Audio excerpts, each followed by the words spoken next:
Hey, what's going on, guys? Derek Peachy here from Glitch PCs. I hope you guys are all having an absolutely fantastic day. And today, we are going to be building me a workstation computer.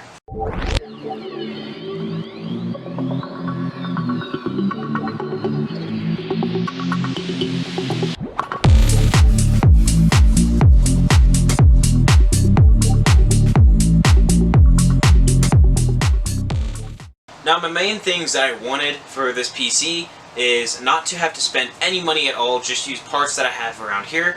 I wanted to have a Xeon CPU of some kind, or some higher-end i-series CPU, because I'm going to be doing a lot of video editing, multitasking, and things like that. Maybe some light gaming, things like that, on this computer.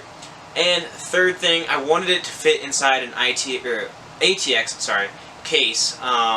Just because I like the form factor. There's enough space for extra activities such as hard drives and things like that, but it's not as big as something like, I don't know, a BTX or something like that case. So yeah, with that said, let's get into the build. So, this is the board we're going to be using.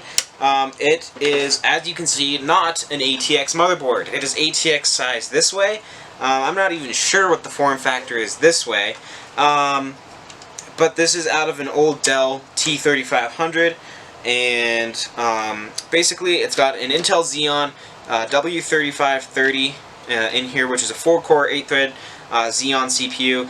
It's got, let's see, 1, 2, 3, 4, 5, 6 RAM slots, and I have 6 sticks of DDR3 ECC memory to put in there, a total of 12 gigs at 1333 megahertz. I'm also going to be putting a GT710 in here. I don't need a powerful graphics card at all. I just need something that's going to be able to run 3 monitors for things such as multitasking and stuff like that. It's got, let's see, 5 SATA ports on the bottom. It's got IDE, power connector, all sorts of stuff like that. But we're going to see if we can fit this massive motherboard inside of an ATX case.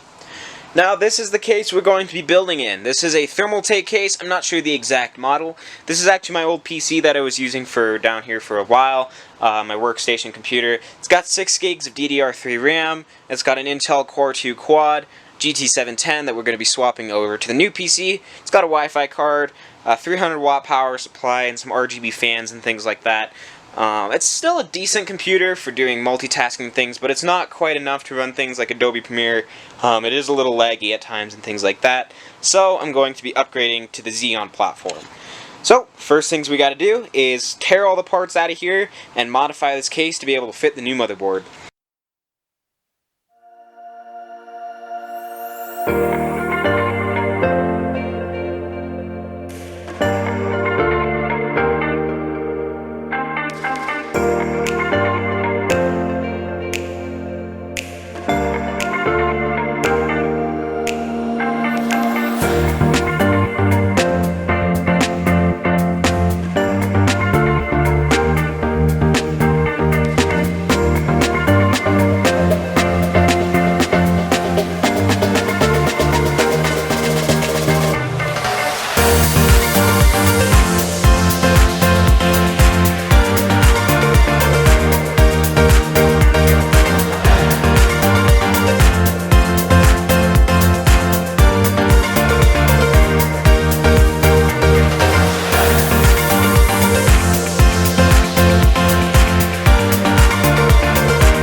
Alright, so I got everything that I need to taken out. So now we're going to, so this is the motherboard that has to fit in here. And as you can see, it's a little bit too wide here, so we're going to have to take this whole hard drive thing, cage, whatever, out. I'm not sure how it's attached. I'm going to take the front off. And if it's screwed in, I'll just unscrew it, but if it's riveted, I'll just drill out the rivets and pop that thing out.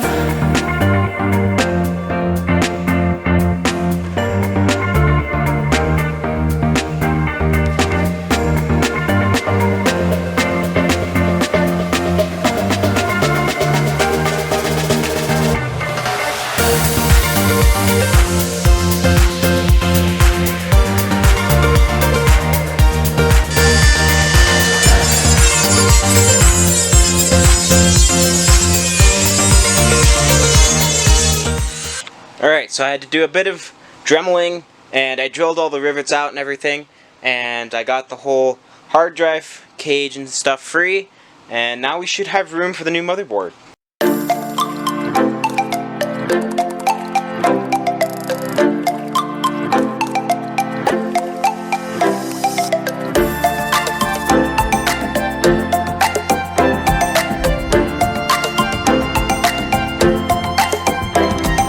Alright, so we have all the screw holes actually are lined up pretty well. There's only two here, these standoff things that we have to pound in so that they don't touch the motherboard. But all the screw holes line up and everything, so we should be able to screw this thing in and get it all mounted up.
Alright, so I've got the motherboard mounted in there.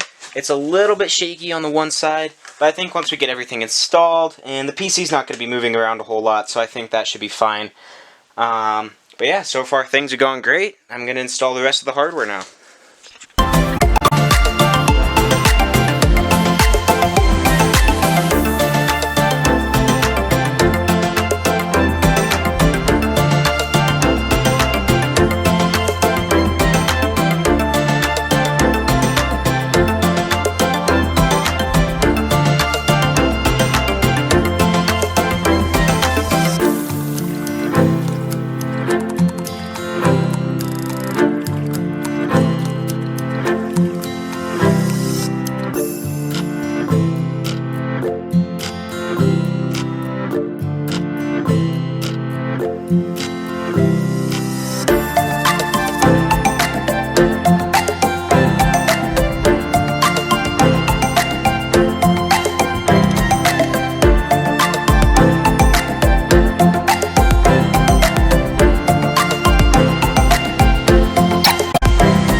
Alright, the PC is done. I have a hole up there and some port holes down there. I'm going to have to figure out what I want to do to cover those up. I might get like a little display kind of screen thing for in there or something like that. I'm not sure what I'm going to do with these yet. But the PC is done, so it's time to see if it actually boots up and boots into Windows 10. Alright, the PC is turned on down there. We've got the Dell logo booting up on the screen. That means the PC is working. So we can see right here that the PC actually booted up into Windows 10. Here we've got Task Manager, which shows our Intel Xeon W3530 at 2.8 GHz as a base speed, 4-core, 8-thread. We've got our 12 gigs of DDR3 ECC RAM, 120 gigabyte SSD, 1 terabyte hard drive, and our GT710 and all that stuff there. So guys, I hope you enjoyed that video. I thought it was a lot of fun modding this case and installing this motherboard that really wasn't supposed to fit in this kind of case. I may actually upgrade the case in the future to something a little nicer, maybe some tempered glass and things, and a case that the motherboard actually might fit in, or at least something that I can mod and it looks like the motherboard is supposed to be installed in there. But overall the PC works great. It feels a lot better than the old one. In the next video I am probably going to be benchmarking this PC to see how it runs and handles heavy loads and heavy tasks and things like that. So I hope you guys enjoyed the video. If you don't follow me on Instagram yet, make sure to do so at glitch_PCs. And if you don't know or haven't been to my website yet, where you can buy awesome products such as computer parts, full built custom desktop computers, and more, make sure to head over there at glitchpcs.wixsite.com. I'll have the links for both of those down in the description below. So I hope you guys enjoyed it. Thank you so much for watching, and I will catch you guys in the next one.